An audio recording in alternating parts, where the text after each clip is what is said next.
Actividad 5. Alteraciones de la cognición y la conciencia, presentado por Diana Marcela Restrepo Obregón. ¿A qué se le denomina inconsciente cognitivo? El inconsciente cognitivo es una parte de nuestra mente que procesa información sin que seamos conscientes de ello, es decir, es un conjunto de procesos mentales automáticos que ocurren por debajo del nivel de la conciencia. La importancia del inconsciente cognitivo.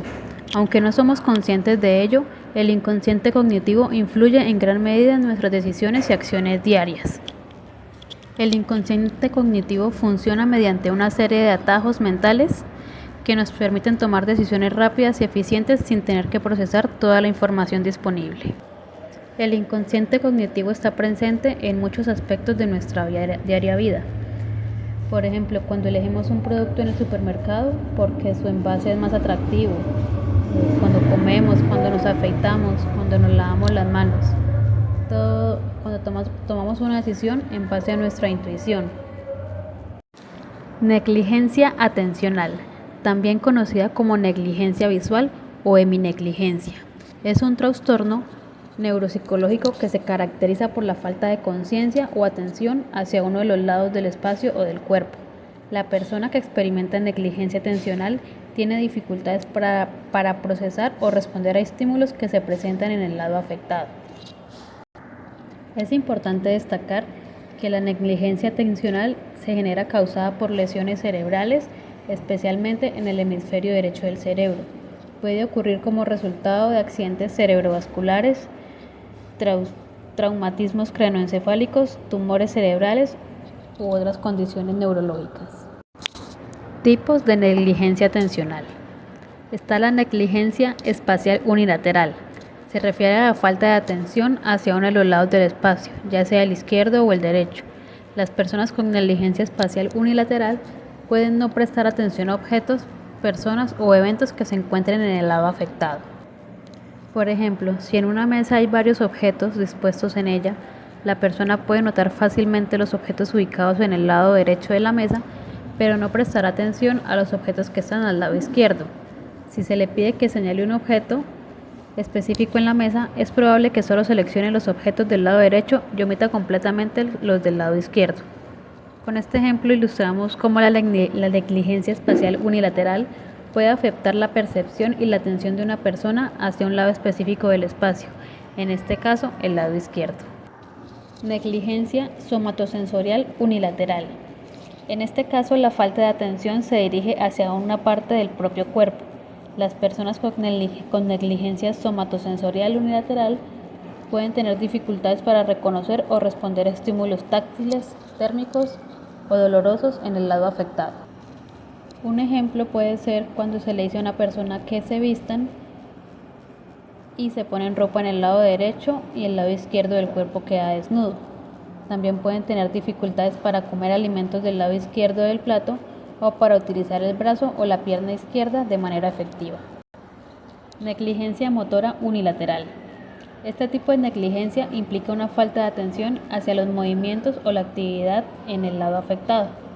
Las personas con negligencia motora unilateral pueden tener dificultades para iniciar o realizar movimientos con el brazo o la pierna del lado afectado.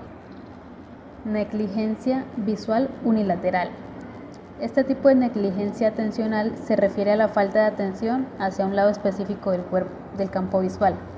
La persona puede tener dificultades para percibir o procesar la información visual que se encuentra en el lado afectado.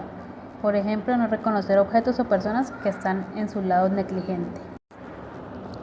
Aprendizaje inconsciente. El aprendizaje inconsciente o implícito es un proceso en el que se aprenden cosas o se adquieren conocimiento de manera incidental, sin una conciencia por parte de la persona que está aprendiendo, aunque sí requiere una cantidad mínima de atención. El aprendizaje implícito puede ocurrir a cualquier edad y no se ve afectado por la etapa de madurez en la que se encuentra la persona. El coeficiente intelectual tiene poca relación con el aprendizaje implícito, pues esta manera de aprender puede desarrollarse de forma eficiente independientemente del coeficiente intelectual. Se obtiene mediante estímulos complejos que se generan de forma natural en el entorno. No es intencional, lo que lleva a que funcione de manera automática y una vez fijado con la repetición. Depende de sistemas cerebrales diferentes a los que se intervienen en el aprendizaje explícito o consciente. El aprendizaje implícito se divide en dos categorías: aprendizaje de categorías y aprendizaje de secuencias. Aprendizaje por categorías. El aprendizaje implícito por categorías refleja cambios en la persona que lo adquiere, que dependen de la experiencia en los procesos perceptivos del cerebro. Aprendizaje por secuencias.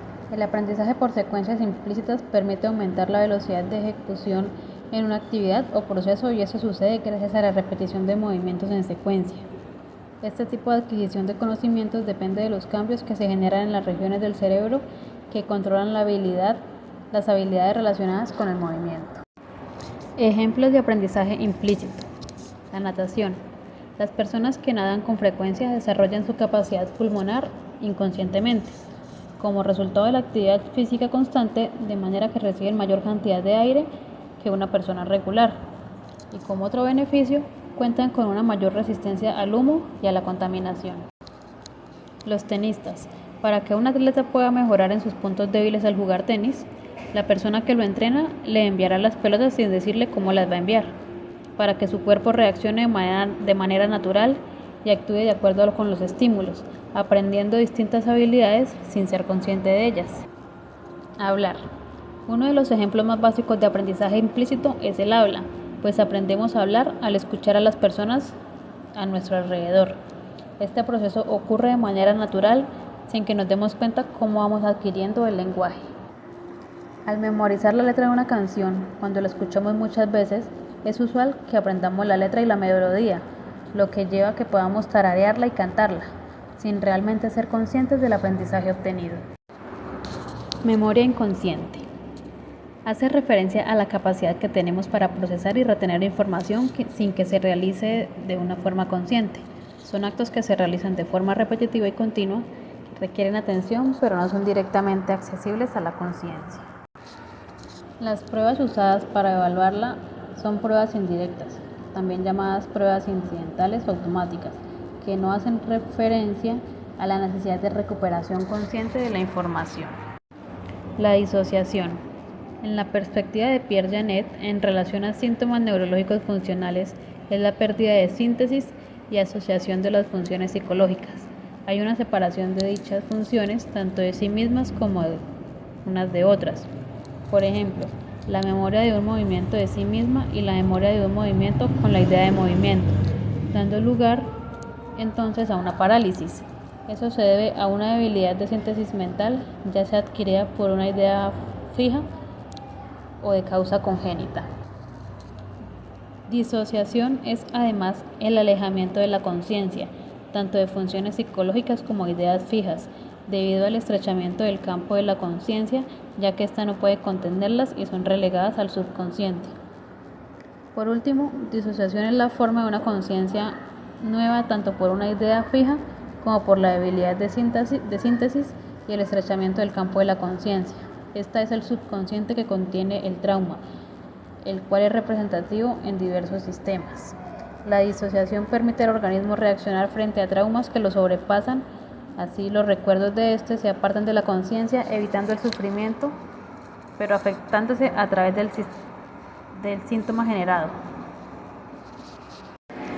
Disociaciones presentes en un síndrome neuropsicológico de los que afectan la percepción o la atención.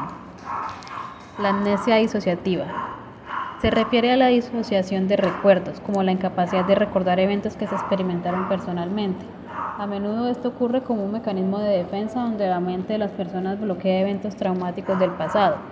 La amnesia disociativa puede ser selectiva, localizada o generalizada y se manifiesta de manera diferente en diferentes personas. Otra disociación puede ser la confusión de identidad. Esto ocurre cuando una persona pierde el sentido de su identidad central y puede, por ejemplo, representar una dificultad para definir sus valores, creencias o preferencias centrales. Las personas con confusión de identidad luchan por mantener un sentido constante de sí mismos a lo largo del tiempo.